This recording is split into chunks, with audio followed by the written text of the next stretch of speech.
मां महागौरी ने देवी पार्वती रूप में भगवान शिव को पति रूप में प्राप्त करने के लिए कठोर तपस्या की थी। एक बार भगवान भोलेनाथ ने पार्वती जी को देखकर कुछ कह देते हैं, जिससे देवी के मन का आहत होता है और पार्वती जी तपस्या में लीन हो जाती हैं। इस प्रकार वर्षों तक कठोर तपस्या करने पर जब पार्वती नहीं आती तो पार्वती को खोजते हुए भगवान शिव उनके पास पहुंचते हैं। वहां पहुंचे तो वहां पार्वती को देखकर आश्चर्यचकित रह जाते हैं। पार्वती जी का रंग अत्यंत ओजपूर्ण होता है। उनकी छटा चांदनी के सामन श्वेत और कुंद के फूल के समान धवल दिखाई पड़ती है। उनके वस्त्र और आभूषण से प्रसन्न होकर देवी उमा को गौर वर्ण का वरदान देते हैं। एक कथा अनुसार भगवान शिव को पति रूप में पाने के लिए देवी ने कठोर तपस्या की थी, जिससे इनका शरीर काला पड़ जाता है।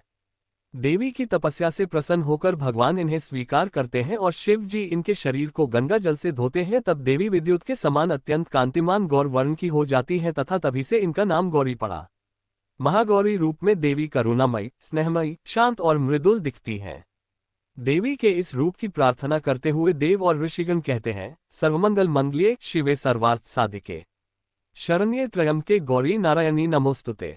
महागौरी जी से संबंधित एक अन्य कथा भी प्रचलित है जिसके अनुसार एक सिंह काफी भूखा था। वह भोजन की तलाश में वहां पहुंचा जहां देवी उमा तपस्या कर रही होती हैं।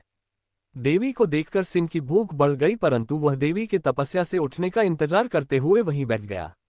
इस इंतजार में वह काफी कमजोर हो गया। देवी जब तप से उठी तो सिंह की दशा देखकर उन्हें उस पर बहुत दया आती है और मां उसे अपना सवारी बना लेती है, क्योंकि एक प्रकार से उसने भी तपस्या की थी। इसलिए देवी गौरी का वाहन बैल और सिंह दोनों ही है।